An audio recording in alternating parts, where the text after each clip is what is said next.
प्यारे बच्चों, बंदा भी बहुत कमाल दी शै है। जद जमदा है तब बैठण दे सुपने लैण लग जाता है। जद बैठण दा सुपना पूरा हो जाता है तो रुड़न दे सुपने लैण लग जाता है। जद रुड़न दा मसला हल हो जाता है फिर तुरन दे सुपने लैण लग जाता है।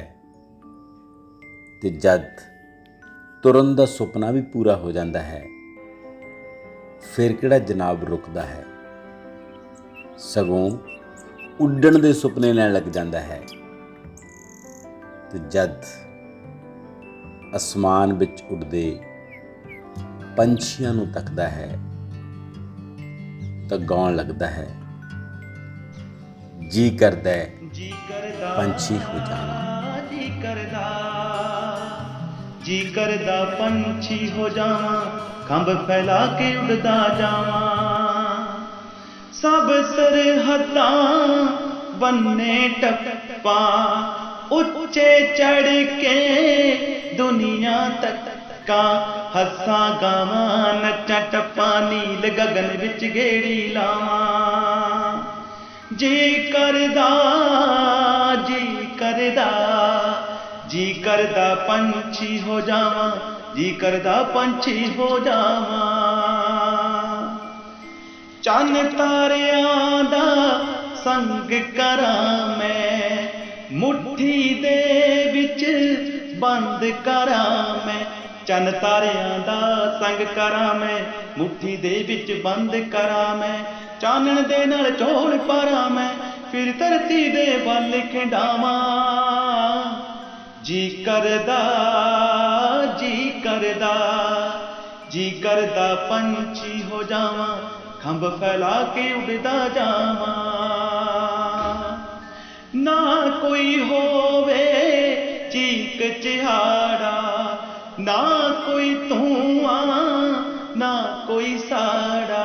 ना कोई होवे चीक चिहाड़ा, ना कोई धुआं ना कोई साड़ा। ना कोई चंगा ना कोई माड़ा, होवण सारियां दूर बलावां। जी करदा जी करदा पंछी हो जावां, जी करदा पंछी हो जावां। खंभ फैला के उड़दा जावां, जी करदा पंछी हो जावां। कुदरत ने बंदे नूं खंभ नहीं दिते, पैर दिते हैं, पर वो अपनी गलबात विच मुहावरे उड्डण दे ही वरतदा है। देखो कैसे कैसे मुहावरे बनाए ने बंदे ने। अके फलाना बंदा फुर्र हो गया, मैं तो उड्डिया जाऊं, तू कह तां सही। अजे तक गल मेरे मूँह च ही सी, वो तां तित्तर हो गया। उन्हें तो मिंट नहीं लाया, पत्रे बच गया। बन जा फिर स्पाइडरमैन। गीत भी उड्डण दे ही गाए जाते ने। चल किते अंबरां नूं उड़ चलीए, जाके तारियां च आलना बनाईए। साडियां परां ते सिੱਖੀ उड्डणा, बह गई दूर किते आलना बना के। उड्डण दे सुपने लैण तक गल सीमित हुंदी तां चल भी जांदा। किसे मेरे वर्गे ने लक नाल छज बन के कोठे तो छाल मार दित्ती।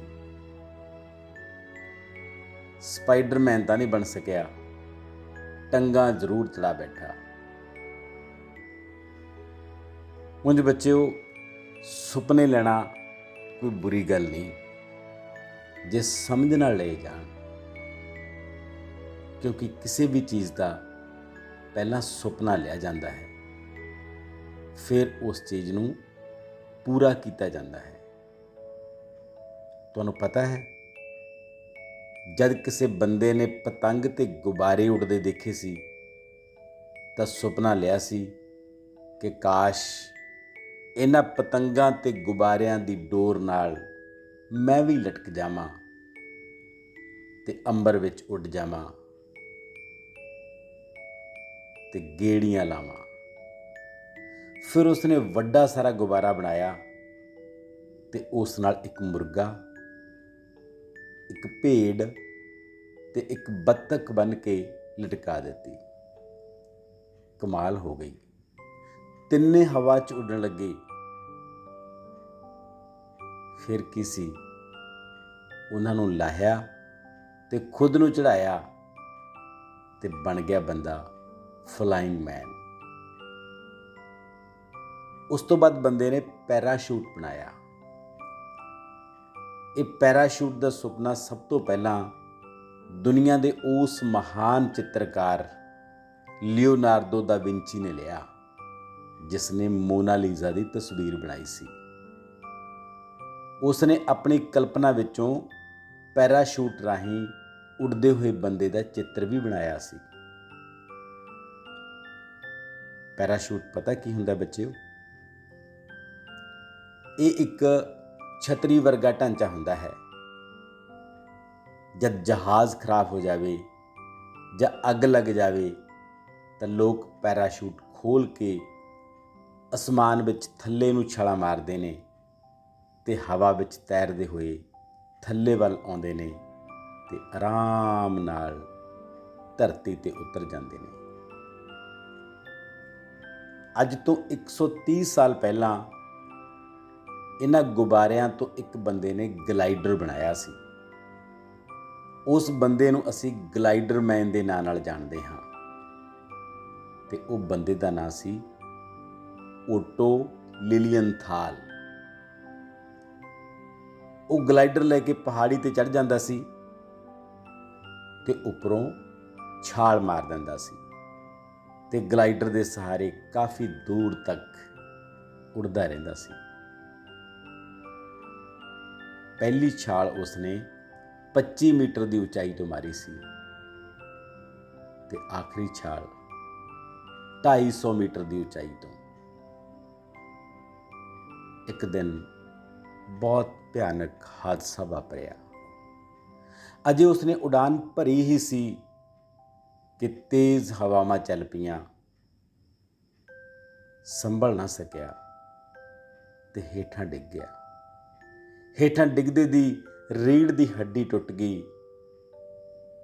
ਉਡਾਨ ਤਾਂ ਭਰ ਲਈ ਪਰ ਜਾਨ ਗਵਾ ਬੈਠਾ। ਪਰ ਬੱਚਿਓ, ਹੱਡੀਆਂ ਟੁੱਟਣ ਨਾਲ ਸੁਪਨੇ ਨਹੀਂ ਟੁੱਟਦੇ ਹੁੰਦੇ। ਉਸ ਗਲਾਈਡਰ ਮੈਨ ਨੂੰ ਜਦ ਦੋ ਹੋਰ ਗੱਭਰੂਆਂ ਨੇ ਉੱਡਦੇ ਤੱਕਿਆ ਤਾਂ ਉਹਨਾਂ ਨੇ ਸੋਚਿਆ, ਜੇ ਕਿਤੇ ਕੋਈ ਐਸੀ ਚੀਜ਼ ਬਣ ਜਾਵੇ ਜਿਸ ਵਿੱਚ ਮਸ਼ੀਨ ਫਿੱਟ ਹੋਵੇ ਤੇ ਬੰਦਾ ਛੂੰ ਕਰਕੇ ਉੱਪਰ ਨੂੰ ਚੜ੍ਹ ਜਾਵੇ। ਬਸ ਫਿਰ ਜਿਵੇਂ ਨਿਆਣੇ ਝੂਲੇ ਦੇ ਸੁਪਨੇ ਲੈਂਦੇ ਹੋਏ ਇਹ ਗੀਤ ਗਾਉਂਦੇ ਹਨ, ਮੈਂ ਝੂਲੇ ਤੇ ਚੜ੍ਹਦਾ ਹਾਂ, ਅੰਬਰਾਂ ਵਿੱਚ ਜਾ ਵੜਦਾ ਹਾਂ, ਛੂੰ। ਉਹਨਾਂ ਦੋਵੇਂ ਭਰਾਵਾਂ ਨੂੰ ਵੀ ਦਿਨ ਰਾਤ ਉੱਡਣ ਦੇ ਸੁਪਨੇ ਆਉਣ ਲੱਗ ਪਏ। ਜਿੱਦ ਹੀ ਫੜ ਲਈ ਕਿ ਬਸ ਉੱਡ ਕੇ ਹੀ ਵੇਖਣਾ ਹੈ। ਇਹਨਾਂ ਦੋਹਾਂ ਭਰਾਵਾਂ ਨੂੰ ਦੁਨੀਆ ਰਾਈਟ ਬ੍ਰਦਰਜ਼ ਦੇ ਤੌਰ ਤੇ ਜਾਣਦੀ ਹੈ। ਇਹਨਾਂ 'ਚੋਂ ਇੱਕ ਦਾ ਨਾਂ ਸੀ ਔਰਵਿਲ ਤੇ ਦੂਜੇ ਦਾ ਨਾਂ ਸੀ ਬਿਲਬਰ। ਸਾਈਕਲਾਂ ਦੀ ਮੁਰੰਮਤ ਕਰਨ ਵਾਲੇ ਔਰਵਿਲ ਤੇ ਬਿਲਬਰ ਮਿਲ ਕੇ ਗਲਾਈਡਰ ਵਰਗਾ ਢਾਂਚਾ ਬਣਾਉਣ ਦੀ ਤਿਆਰੀ ਕਰਨ ਲੱਗੇ। ਗਲਾਈਡਰ ਬਣਾਇਆ, ਉਸ ਵਿੱਚ ਇੰਜਨ ਫਿੱਟ ਕੀਤਾ। ਘਰ ਤੋਂ ਸੈਂਕੜੇ ਕਿਲੋਮੀਟਰ ਦੂਰ ਇੱਕ ਰੇਤੇ ਟਿੱਬੇ ਤੇ ਚਲੇ ਗਏ। ਉਸ ਦੀ ਮਦਦ ਨਾਲ ਉਚਾਈ ਤੋਂ ਥੱਲੇ ਵੱਲ ਨੂੰ ਆਉਣ ਦੀ ਕੋਸ਼ਿਸ਼ ਕੀਤੀ, ਪਰ ਇੰਜਣ ਭਾਰਾ ਸੀ ਤੇ ਗਲਾਈਡਰ ਹੌਲਾ ਸੀ। ਧੜਮ ਥੱਲੇ ਡਿੱਗ ਗਏ। ਰੇਤੇ ਨਾਲ ਭੂਤ ਬਣ ਗਏ। ਕੱਪੜੇ ਝਾੜੇ ਤੇ ਘਰਾਂ ਨੂੰ ਤੁਰ ਗਏ। ਫਿਰ ਹੌਲਾ ਇੰਜਣ ਲੱਭਿਆ ਤੇ ਫਿਰ ਆ ਗਏ ਉੱਥੇ।